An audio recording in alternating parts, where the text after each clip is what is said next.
Hi there and welcome to today's vlog. Well, throat much better than last time, but still not fully recovered. At least we're on the road, and I haven't got COVID. Tested negative, twice. So that's good news. Been thinking about some of the criticism that has come the way of our new Prime Minister, Rishi Sunak.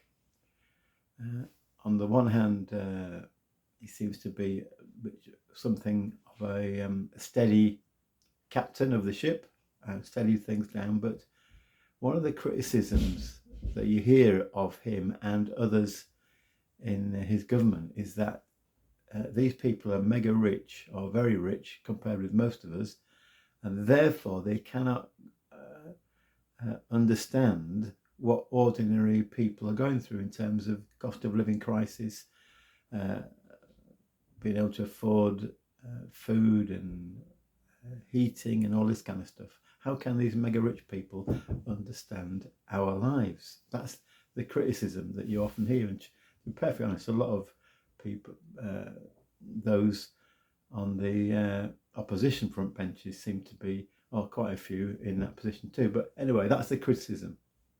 These people are rich, they can't understand us. So is that fair? Well, to some extent you can understand it because, for example, let me read from 2 Corinthians, Paul's second letter to the Corinthians, chapter 1 and verse 4.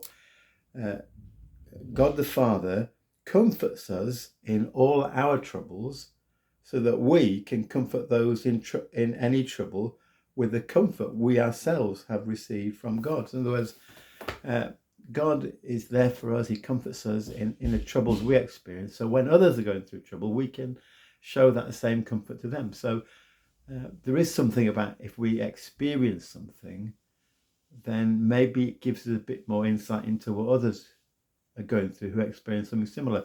Although having said that, one of the worst things you can say to somebody, for example, who's been bereaved is, I understand just what you're going through, because you don't understand what they're going through. Even if we've been bereaved in a similar way to that person, we don't understand how they're reacting, how they're responding. Grief is us all in different ways. So we can never fully understand what the other person's going through.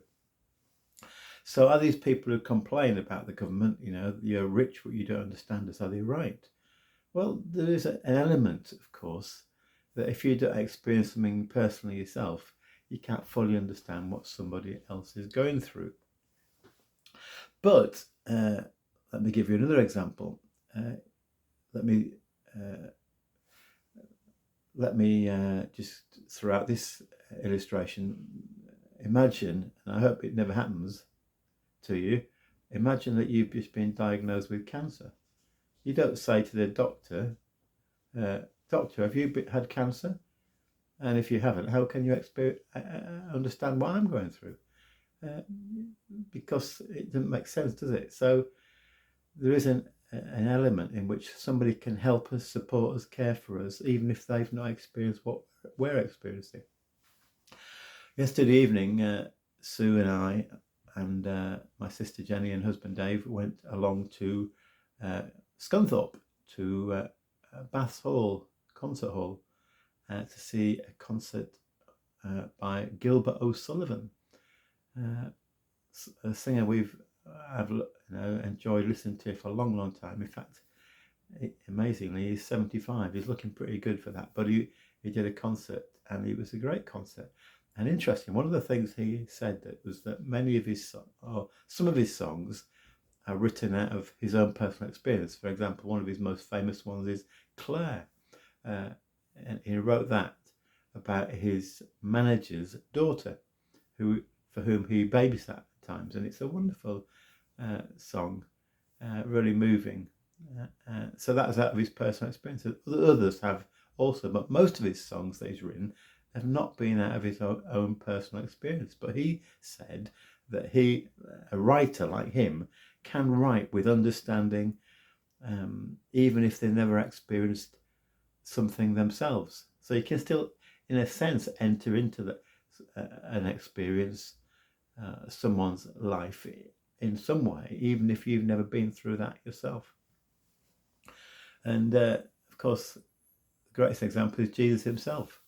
He healed people. He had compassion on people. He reached out to those who were disregarded by society, the leper, the prostitute, the sick, the outcast. Jesus reached out to them. He'd not been in their position exactly, but he had compassion on them. He loved them. He welcomed them. He embraced them.